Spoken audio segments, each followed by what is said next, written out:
you will often find, especially if you're listening to like reggaeton Yes. or even some like bachata music, the way in which the word is like written on the page, you'll listen to it and you'll It say, doesn't this is not sound the like same. that. It's not the same thing. I'm so sorry, Like- but what I'm hearing is not what is on Yeah. Not everyone speaks proper Yeah. in the same way It's the that same in we don't English, speak yeah. proper The English, Queen's English and stuff 100%. Hola a todos. Welcome back to another episode of Hermosas Chicas Negras with your hosts, Paula. Diane, And Aya. your amigas en línea, here to keep you encouraged and accountable on your journey to mastering Spanish conversational fluency. Come on now. I love it. We love it. So today we are here to talk about traditional resources for learning Spanish. So last episode we spoke about, for visual and auditory learners. Now we're here to talk about traditional resources. We got the books, you got the courses, you got the apps. So bringing it to the table, cooking us off, starting us off, literally cooking us up. Starting off for this one, last time, Deanne, you mentioned something about even though Paula and I are visual and auditory learners, we still have other means of learning. So Yeah. I definitely still am a big fan of like courses and stuff like that. So I guess like just to keep it simple, I've got different resource categories, 3 categories of resources and how I've learn on the journey. So the first thing I would say for me personally are courses.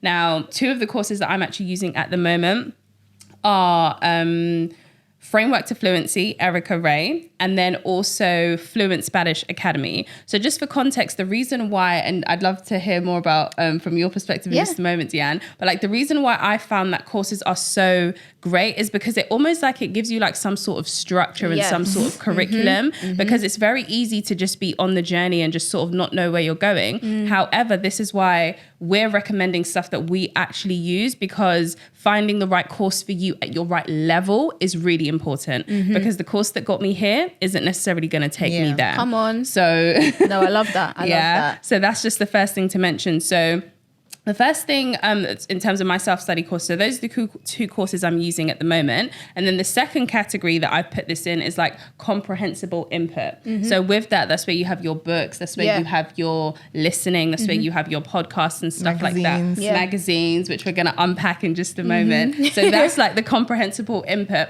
And then the last thing is like the reference material. Ooh. When I first started learning Spanish, I was thinking like, okay, cool. Like, you have to have all of those charts and like you need to go Grammar through charts, like the drills. the drills and stuff like that.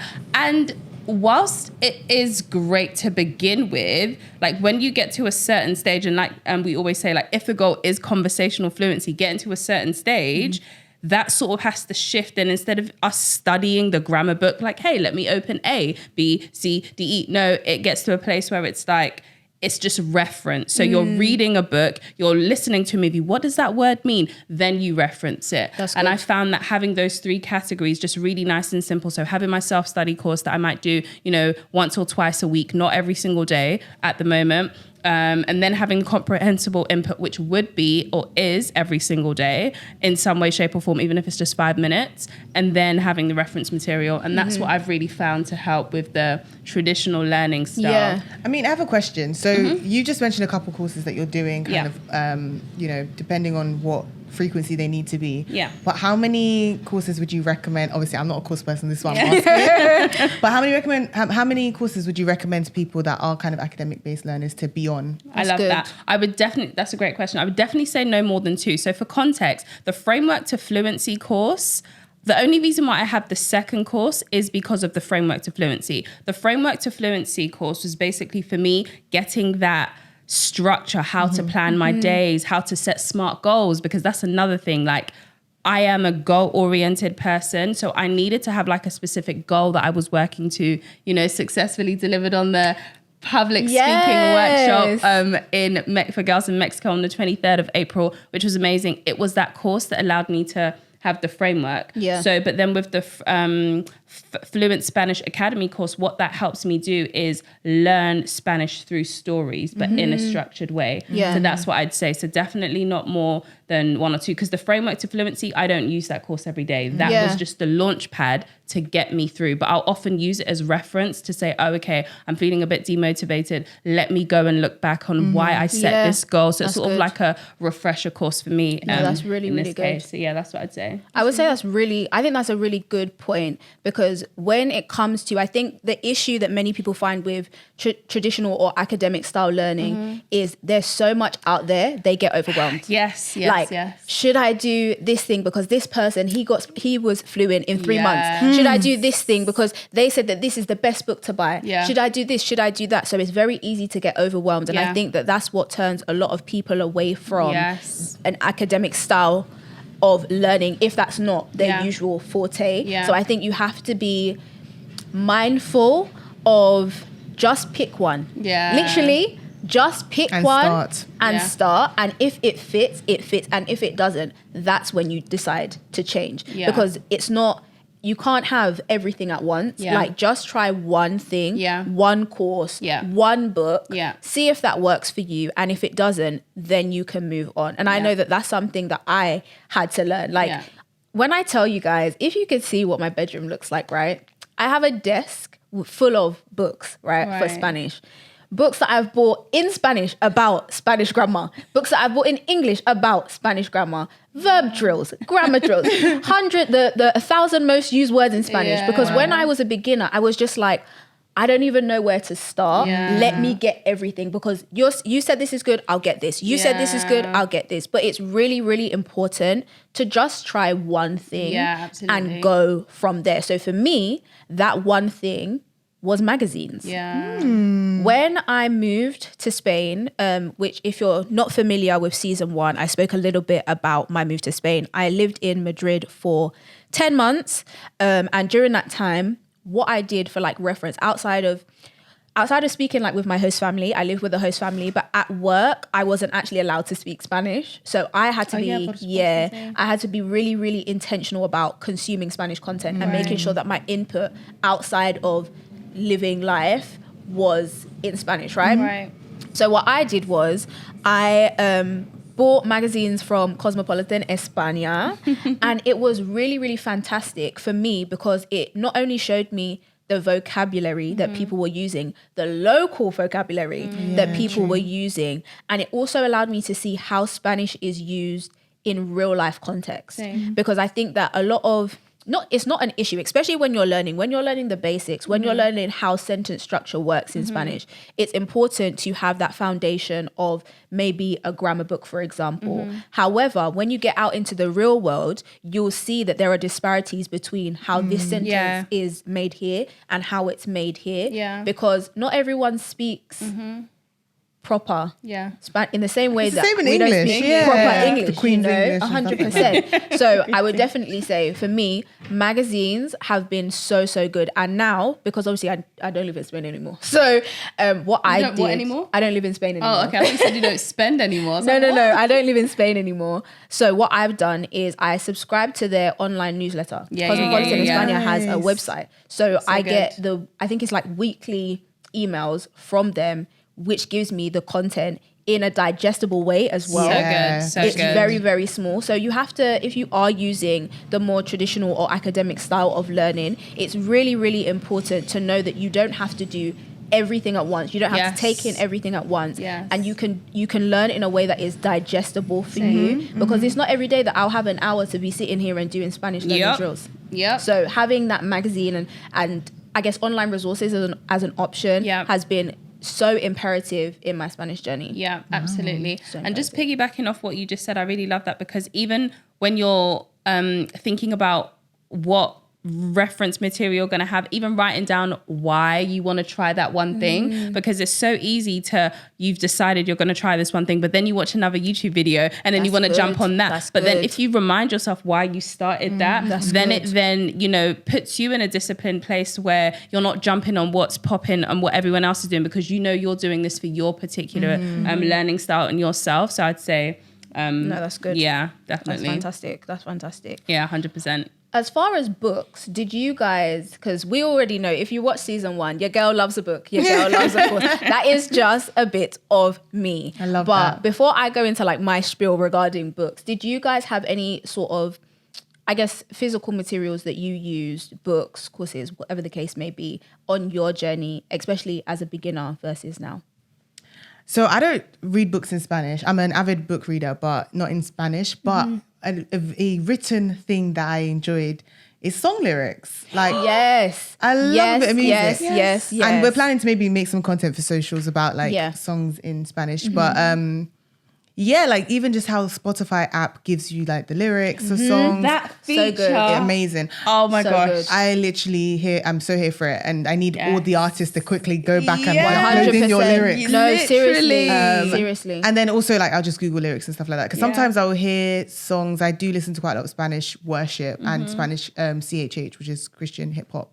And sometimes I'm like, what are they saying? And I'll just go and check out the lyrics. So that's So definitely a good. written way. And I had mentioned in the previous episode about using like visual and audio related things. That is mainly my learning style.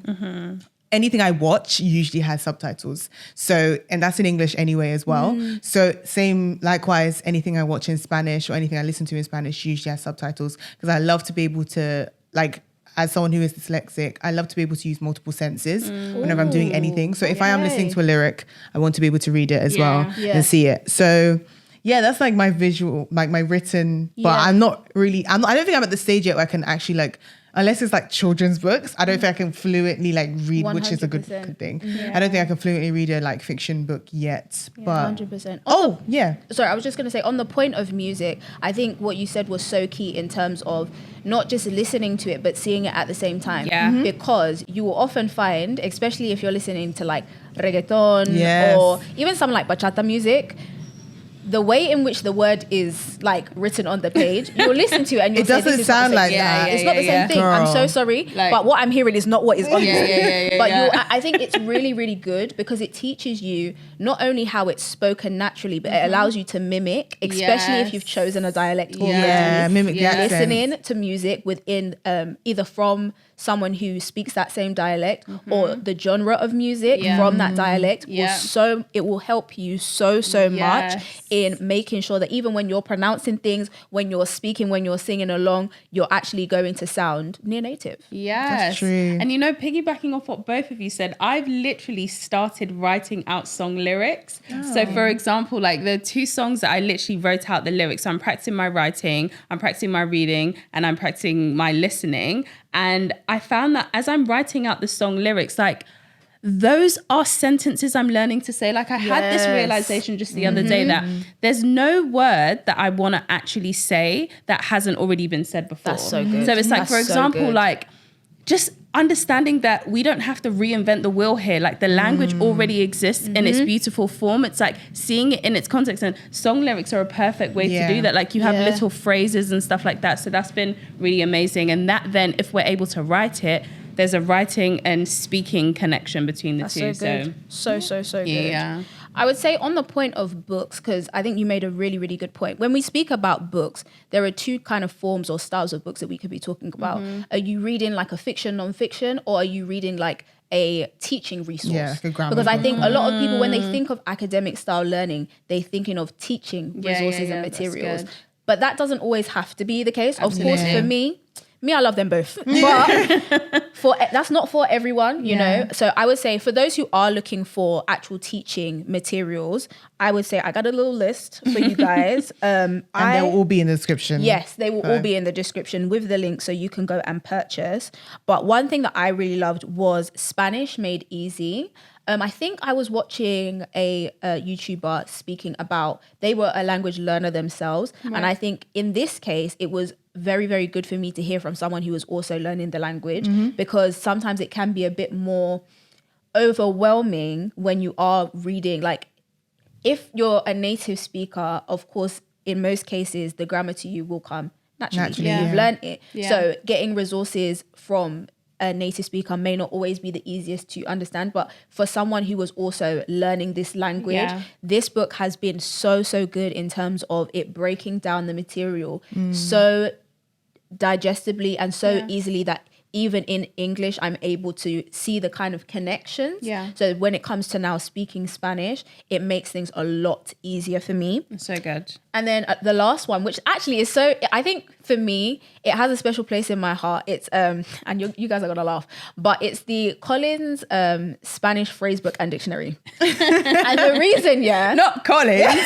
no, literally, the book is maybe about this big. Like, it's tiny. And I bought it when I first decided, I'm going to start like learning Spanish seriously. And I went into WH Smith, and you know how they have like the travel section? Yeah. It was a part of the travel section, and it was like £2.50. So I bought it, and it was actually so good. Like, it had a lot of phrases specifically regarding like traveling. So if I was going to go on holiday, like, this is my reservation, how do I get from A to B, And I think for beginners, that was so good, and it had a vocabulary section in the back. Honestly, I think I'm going to repurchase it because just the nostalgia alone is enough for me to go and repurchase this thing. No, but seriously, like, do you have a table for two? Yeah, literally, like, it was my first para dos personas, por favor. That's we what love really it. go to. We love it. We love to see practice in real time. Come on. In real time. But literally, it gave me the foundation and it piqued my interest that then turned into this. A lifelong thing. Do you have any specific like grammar books or even like just reading books that you guys used? So reading books at the moment, I am really just reading my Bible. And I know that might sound a bit boring, but it's really me reading my Bible because the books that I want to be reading at the moment, not all of them are available in Spanish. So for context, the type of books that I typically tend to read, like when I look on my reading list, most of them are spiritual growth books. And then the other half are marriage books. And then the other half are personal development books. I'm saying half, that's three, this really, but the different sections, right? Categories, should I say. So because those are generally my categories, before I want to get a book in English, I'll typically get it in Spanish. Before I want to get it in English, I'll check if it's available in Spanish. And just for the majority of content that I'm consuming, they're not in available. Spanish. Yeah. It's not available. So my Bible is like the constant thing that I do read by God's grace every day, and I'm trying to be reading it every day. So it's just like, do you know what, I'll don't try overcomplicate it, because another thing that we always speak about is Spanish being a part of our life. Because before I used to think, okay, cool, I'm learning Spanish. 9 to 10 a.m. I'm learning Spanish. The other hours of the day, I'm English. It's like where I started incorporating it into my day, really it was a complete mindset shift. So I would say that's the constant book that I read all the time. And then, that's what I'd say in terms of I actually really love that though, because we've all done I remember way back, like at the beginning, we did like a devotional. I tried to beg you guys to do the devotional. I remember that. She was really on it. Like, she was really on it. Because I'm a huge YouVersion Bible app person. Like, that's like my staple. So I remember being like, guys, we should do this. And you guys were like, we already read our Bibles. I was like, done. But it's really useful. Like, it's an really easy way to do it as well. Really good. But you said about, you actually bought a physical Bible recently. I did. Oh, you got a physical? She had a physical one. It's an NLT study Bible. So literally in Spanish commentary, everything in Spanish. Yeah. Mine doesn't have commentary. Commentary. Now I can't speak English. Commentary. It doesn't have the commentary section. Yeah. But I think I was actually first, because obviously we followed each other for yonks. Yeah. But I saw on your stories ages ago, you had I don't know if it was the bilingual parallel Bible. And that was the first time that I'd even thought, why do I not get my Bible in Spanish? I think, at least when it comes to, in my mind, and do let me know if you guys think the same way, whenever I think of books or whatever the case may be in Spanish, I always think of study in isolation. But even doing the devotional showed me, even when it comes to study, you don't have to do that in isolation, even if you're doing it really using a traditional resource. There we go. Really good. Absolutely. We're all about community, and that doesn't have to stop when it comes to learning a language. Absolutely. When you think of studying, or even just when you think of traditional resources, what does your mind first picture? Because I think that when it comes to learning in a more traditional way, people can be off-put without actually giving it a chance, because we do think of learning traditionally means I'm learning like how I learned in school. And I didn't learn the language at school. I came away not knowing anything, so therefore it's not going to work. You know? So do you guys, have you had that experience first and foremost? And would you say that it has been useful to you in any sort of way? Do you want to go? That's a big question. Yes, I've had that experience, and that's probably why I would say I'm not academic in that sense, or like I'm not an academic learner. But I find that like I'm quite competitive.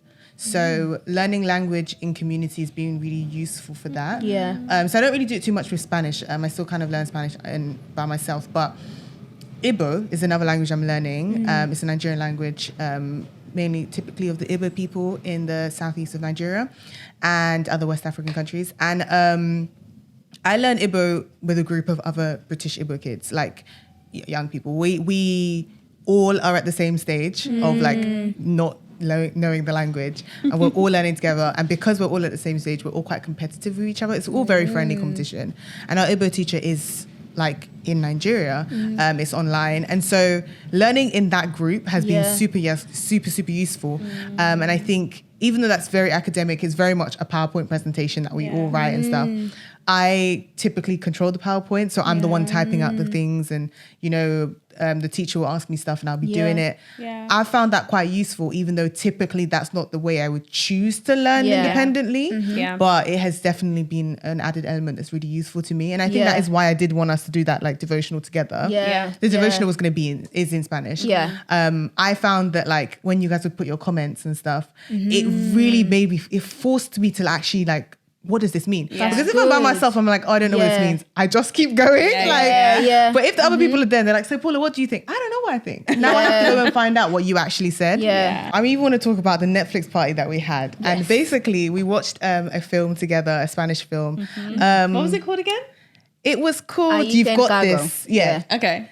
Say it in Spanish. Ahí te encargo. And in English, You've Carga. Got This. in English, and it was Mexican. Yeah. In English, it was. La In gente English, la it was, yo. You've Got This. Yeah. And we watched it on Netflix, and we basically had like the Netflix like party, whatever thing is called, on the app, and you like write comments. And I remember like a character came on, and Diane said something like, oh, I don't trust him, or he seems shady or whatever, in Spanish. And you could see when someone's typing, and obviously I wasn't typing because I was really copying and pasting into Google, like, what does that even mean? I had never seen this phrase before. And then Diane like put a message with like in brackets, this is what it means. And I was just like, oh, thank God. But like even just things like that, I think were just really useful in terms of using community in your language learning. But I think really good. it's very different, because in my head, community in relation to traditional learning feels normally like a class or like a sit-down structure. And I think that was something I'm not really actively, like personally, doesn't really work for me. No, definitely. Question, Paula, have you ever, because this is something I actually learned from Ricky Bilingüe blogs, right? Have you ever, when you're trying to understand something, typed in on the word on Google and then significado? Do I do that? Not really. Okay. I only just started doing that, to be I fair. do it the other way around. I'll be like, hey Siri, what does da-da-da mean? What does da-da-da mean in Spanish? Or how do you say da-da-da in Spanish? Or I'll type it in Google, like, what does this mean in Spanish? And then like read stuff on that. Okay. But I don't do it the other way around. I think because I have quite good I can perceive things quite well, so I normally can kind of, based on context, understand what's going on. So I won't specifically go like word by word. And I think that is a trait of being dyslexic as well, because there is specific like software that actually helps you focus in more on the reading and the words. Because with like, well, I don't want to speak for all people that are dyslexic, but for me, I often read to understand as opposed to reading words. So I won't actually clock what the words were used, but I could give you the gist and I could paraphrase it. So if someone says to me, oh, what did they say in that story? I couldn't give you the exact words, but I know what they said. I know what happened. And so it's the same. I think that's probably why I do do that and the other way around. No, that makes sense. The reason why I ask is because Loki, remember we've been saying I need to do this whole dyslexia thing. It's expensive though, but do it. But like the reason why I ask is because one thing that I learned from Ricky is I used to do that a lot, but then he was like, in terms of actually going deeper in the Spanish language, that if you understand the concept of it in Spanish, so if you like, I don't know, say for example, it says comida, and then you're like, we're like comida significado, we're getting the context, but instead of in English, in Spanish. And I found that was like a huge thing that's helped. So I just wanted to know if that was something that you... No, that's really good. And did you say that's something that you've done before? Yeah, it is something that I've done before. I would say for words, like for isolating words within a specific context, it had been really helpful. But I think sometimes for me, what I found hard was looking up new words. So what I did in conjunction with that is I would look up the word and go on Google Images. Yeah. Oh, wow. So That's really good. So look up whatever the word is and the image will come up. So also that helps with not translating it in my head. When I see it, I'm going to associate it with the Spanish word. That's so good. So that's really good. I've never thought of that. I got it from Ricky. I'm not going to lie. I definitely got it from Ricky. He was really giving the keys. Really giving the keys. Definitely. I would say, just to run back to books quickly, outside of the like Spanish Made Easy and the grammar books, another really, really big resource, much like the Bible that we were using like in our devotional, is just normal like fiction books. So when I was in Spain, I made it a point to buy some fiction books that were in Spanish. And for me, that was very, very daunting because I was like, this is a whole novel, a whole actual novel. There's a lot of words in this thing, you know? And at the beginning, it was a lot of just like highlighting words that I didn't know. And half the sentence could have been highlighted. But that's really the way in which I learned. So a couple of the books that you actually highlighted the physical book? Yeah. I'm itching. 100%. 100%. You wrote in the book. I would even write the word on top. 100%. And that's you also two why I don't loan books. I never used to get my books messy, but I realized it needs to become part of the process. It needs to become part of the process. For Spanish learning specifically, that is what I would do. Do you guys write in your physical Bibles? English. I've started 100%. doing that. I never used to. But Paula, we're supposed to get into it. I highlight it. I don't write in the book. No, I write in it. I started doing it. I never used to. If you open my Bible, you would see there's words all around the side. Everything. Yeah. Because I just, do you know what? I used to love that for you. I used to be so neat with it, but I was just like, how, like, it's almost like you need to get into it. I get into it, but like, I'm a prayer journal type person. I write everything down. But do you know what? For me, the reason why I also did that in the Spanish books was because I would be able to see it as I'm reading the thing. So if I forget, like if I forget and I haven't done like the retention things of, for me, which it would have been flashcards or something like that, writing them out, scripting them, I would need to actually see the word. Because I'm not going to lie, I can be very lazy. It's not every day I'm going to be typing in what does this word mean or picking up the dictionary, even if it's beside my bed. Let's talk about the real. 100%. I don't want to be doing that. So if I write it down on top of the word that's already there, it's there. So I can actually see it. So I did that with El Diario de Ana Frank, which is Anne Frank's diary, or the diary of Anne Frank. Yeah. But Diane, can I say something about, because in response to what you said earlier about how do you read, I feel like we haven't even given context for how to read. Because I feel like, I don't know, maybe we're assuming that everyone listening, watching can read. So like, I know we had a conversation about this in the group chat in terms of actually reading. So I find that, for example, actually reading to begin with, literally saying the words out loud, because in terms of like in your mind, even having that connection of like, what do these words mean? And like, actually, you see the word, and like, this is why when it comes to reading at the beginning, we're not starting with these novels, personal development books. Forgive us if we've gone like all the way like to like, you know, the other end. Let's come back to more, say, for example, like, you know, beginner and like where we actually started from. But like, if the resources that you would use, you might use kid books. It might be, for example, bite-sized newsletters that you were mentioning, just stuff that are coming in short forms or like a devotional, because the reason why it needs to be so a small piece of information, because the process is very challenging. It's a lot of like mind battle. Like, for example, what does this mean? Como se dice? Understanding the context. So if we're doing it in bite-sized pieces. I said pieces. Wow, that was really something. Like, if you're doing it in bite-sized pieces, then it's like more achievable, and then it doesn't feel like this overwhelming really mountain. So in terms of like how to actually read, the process starts by you know, even starting to either read in your mind and then get to a place where you're reading it out loud. So then you can basically connect. And then over time, progressively doing this and consistently doing this, then it just becomes a fluid process where you're just reading like you do in English. And that's what I would say has really helped. I would say on that point, one thing that I've actually experienced when it comes to reading is if I'm reading to study, I will read out loud. If I'm reading to enjoy it, I will read in my mind. Yeah. It's kind of like the same in English. You know?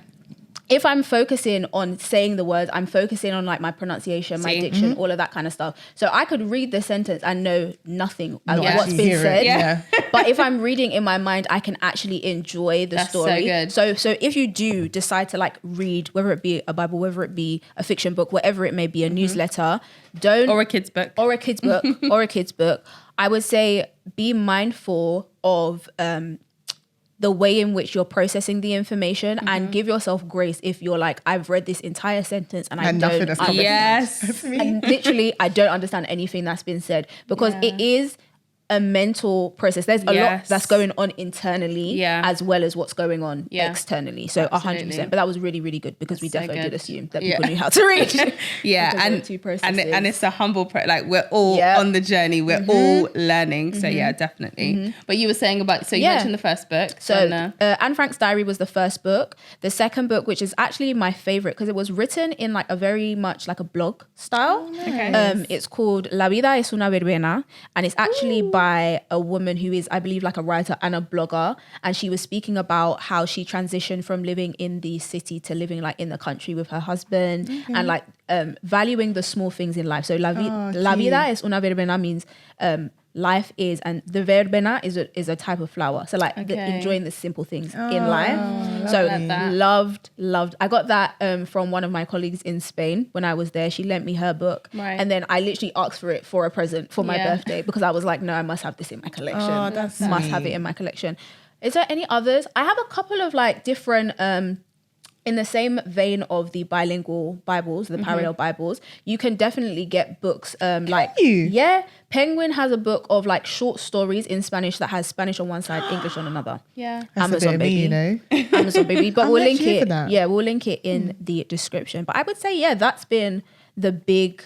I would definitely say reading for me has been a really, really big part of my journey because I'm a reader in general. You know. Yeah. And if you're not a reader, because I never used to be a reader, there's a possibility that you can get to be a reader. And like Paula and I, reading like song lyrics just to say is a form of reading. 100%. Like it's not like let me not go too deep into this, but it's not like reading, oh my goodness, okay, I have to get a dictionary and start from A. Like reading, you can listen to it, look at it at the same time, using different senses, that is still you reading. So 100%. 100%. I was gonna even say like just even in terms of apps. Yeah, I was just literally a lot of my reading for Spanish. So being dyslexic is really interesting because normally you battle words in general. But I've just found that I have grown in a profession that is all about words and stuff like that. And what has helped is the fact that I do a lot of my reading through apps. So a couple of the apps that I've kind of explored and used that are a bit more like traditional. We talked about the YouVersion Bible app. I read everything usually in Spanish, my phone being in Spanish. Come on, your phone being in Spanish, that's also a form of reading though, to be fair. It's true, because most of the time you know where things are, but it's also... and then I use the... I used to, I don't really use it anymore, but the Tandem app, I don't know if I mentioned it before in series 1, but the Tandem app is kind of like it matches you with people that are also learning the language or fluent in the language, and you can like have conversations, and it's really good for practice. So I used to use that as well.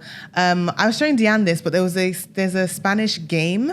So it's called Word Up, and it's a like word game. It's kind of like a word search, but not exactly the same, where you kind of flip words around to make the right spelling of the word. And someone who struggles with spelling, it's super useful and has honestly helped me, because a lot of like Spanish vowels are very different to like English vowels. And I've really struggled in that sense, and it's really helped with my spelling in Spanish. So that's a really good app. And again, these will all be linked down below. So 100%. if you want to get on that, and obviously everyone knows about the Duolingo app, which just the master does a lot. So there's also that option as well. I think that's really, I don't know if you guys have any more for academic style learners, but I think that's all I gotta give. I mean, they could actually just sign up and go and do a class. True. that's a very academic thing. 100%. Like if you want to be taught, because that's another thing. I loved italki. Not I loved, present tense. I still do italki. Like, and I would say for me, changing my approach to italki has just been using a teacher who is dialect specific. So right now I'm working with a teacher who is from Dominican Republic, and it has been so good, even just in understanding the dialect and being able to use phrases, slang, etc. within that same vein has been amazing. And also I would actually say in regards to books, there are dialect specific dictionaries. I used multiple like online websites of like Diccionario Dominicano. I did not know. Did you know that? Yeah. I did not know that. Yeah. All I know is Spanish dicts. Word reference. You know. No, yeah, there are. And I think especially when it comes to like more Caribbean Spanish, there is a lot of slang used. Yeah. Like it's very, very slang heavy. So I would definitely say that's been another great resource. Love but that. As we round up from the academic learners, do we have any takeaways, ladies? Well, good then. I think one of my episode takeaways is that even if you're not an academic-based learner, there are definitely some tips as to how we learn to school that can be brought into your everyday adult life that can really help you learn Spanish in a way that's actually sustainable and effective. That was This was really You confused me. I was like, what am I actually saying now? so done. That was so gas. No, I love that. That was amazing, Paula. My takeaway, I would say, is that study isn't just confined to just the way we think of it in school, which is why I loved what Paula said, that actually if you are actively looking at song lyrics, if you are actually reading the Bible, if that's applicable to you, if you are actually reading books that are relevant to you, if you're on a course that's best suited, that's going to give you a structure, that is a form of study. So that's been my biggest takeaway for today. That's really good. I would say my biggest takeaway has been academic style learning doesn't have to be done in isolation. That's good. Because really that devotional opened up my eyes to be like, wow, I can study without it being like study. You know? Because I think a lot of people, they're not running away from academic style learning. They're running away from the feeling of I'm studying. Yeah. You know? But and with that being said, there is a level of discipline that is required. Oh, 100%. Because we haven't gotten to where we've gotten through just vibes. Like, I'm feeling vibes. 100%. Passive learning is not going to make you fluent, it's not going to baby. make you fluent. So there is that level of intentionality. No, that was really, really good to round up on. Yeah. So we spoke about visual and auditory resources. We've spoken about academic resources. And in the next episode, baby, we're going to talk about the struggles. Come on. We're going to talk about the struggles. Hashtag language learning struggles. Hashtag language learning struggles. Yes. For real. Like, honestly, one of the lovely familia submitted a question to us, and we're going to get into the struggles that we had at the beginning, how we overcame them, and the struggles that we're even facing now, because here we give you the real regarding language learning.